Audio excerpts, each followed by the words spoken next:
Hello दोस्तों, नमस्कार। आप लोग कैसे हैं? आशा करती हूँ कि आप लोग अच्छे होंगे, स्वस्थ होंगे, मस्त होंगे। दोस्तों हम भी ठीक हैं। स्वागत करती हूँ नीतू गोस्वामी यूट्यूब चैनल पर आप सभी का दोस्तों। और आप लोग सुनिएगा, बहुत सुंदर चुटकुला नाच गीत है। चलिए सुनिएगा।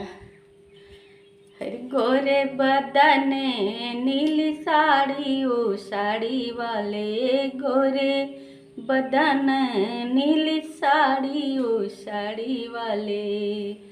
अरे सड़िया पहनी के गईलू सड़किया, सड़िया पहनी के गईलू सड़किया।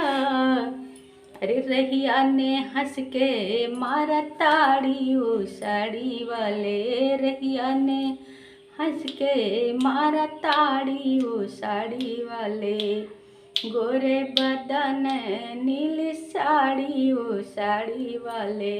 गोरे बदन नीली साड़ी, ओ साड़ी वाले।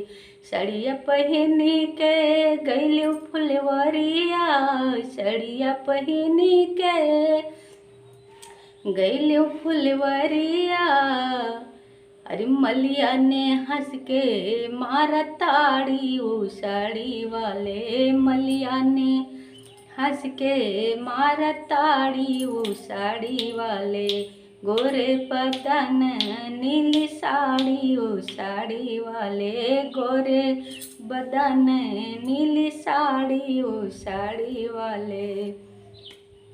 अरे सड़िया पहनी के गईलू, सड़िया पहनी के गईलू कुआनवा, सड़िया पहनी के गईलू कुआनवा।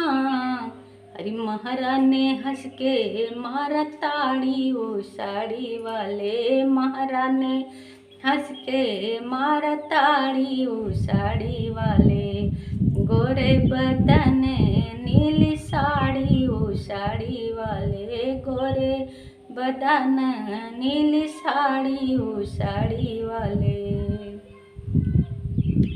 तो दोस्तों कैसा लगा ये गीत आप लोग कमेंट बॉक्स में जरूर बताइएगा। तब तक के लिए धन्यवाद। जय माता जी, हर हर महादेव।